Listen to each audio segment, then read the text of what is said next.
pure sense of guidance only happens in the present moment. And in that present moment, you have two forces always operating. One that gives you an impulse forward to do an action, to make some kind of inspiration for you, something that really you put your enthusiasm on it. And in that you can follow an action that is pleasurable, that is that you feel certain accomplishment, that you feel satisfied inside.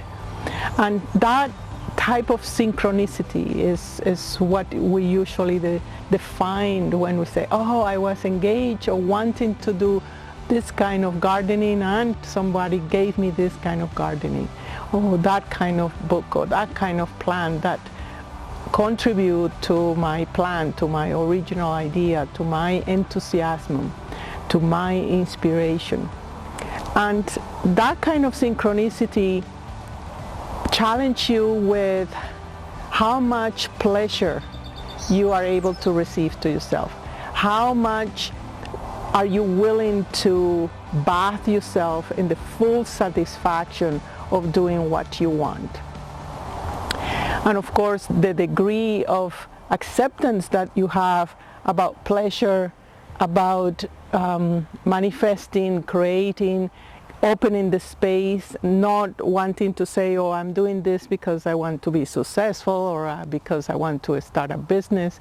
No, nothing. It's just simply you are very much in connection with the impulse of pleasure, the impulse of love, the impulse of gratitude, the impulse of inspiration that you have. So that's one kind of synchronicity.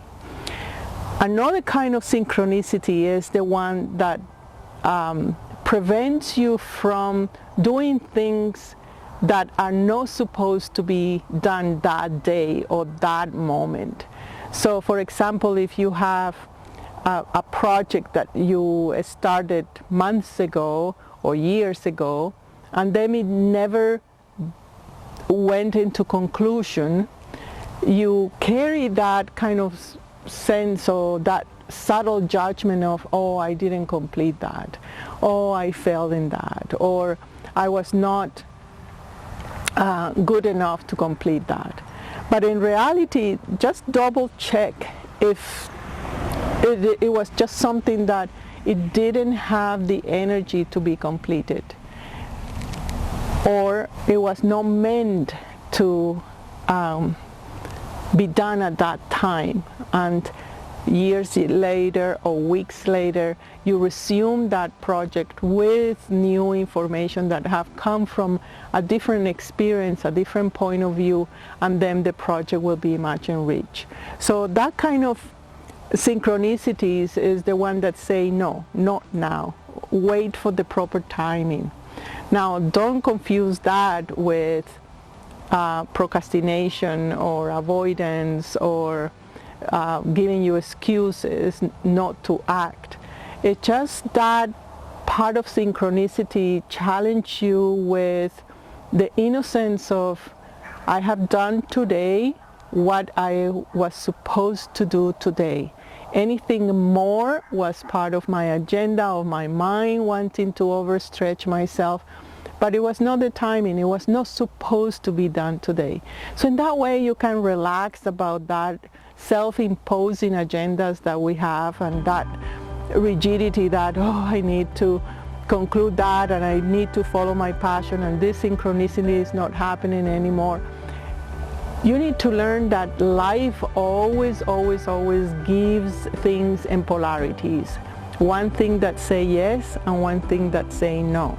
And that applies also to the law of synchronicity, because the synchronicity in a way is your voice, your guiding voice. Is the one that is saying, go this way, don't go that way. Go this way now, wait and go that way later on.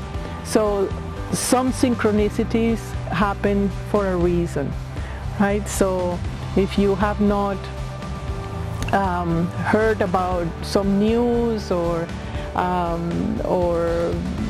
some things that you supposed to be informed, just don't see it as, oh, I was left out. It's more like, oh, I was not supposed to hear that news at that time. This is the time where I need to hear, I don't need to hear, etc., etc. So that way, relax your agenda. Just be more aware of what is it that you are choosing and from which place you are coming. That way you have a sense of guidance that is being respected and that you are in harmony with that sense of guidance.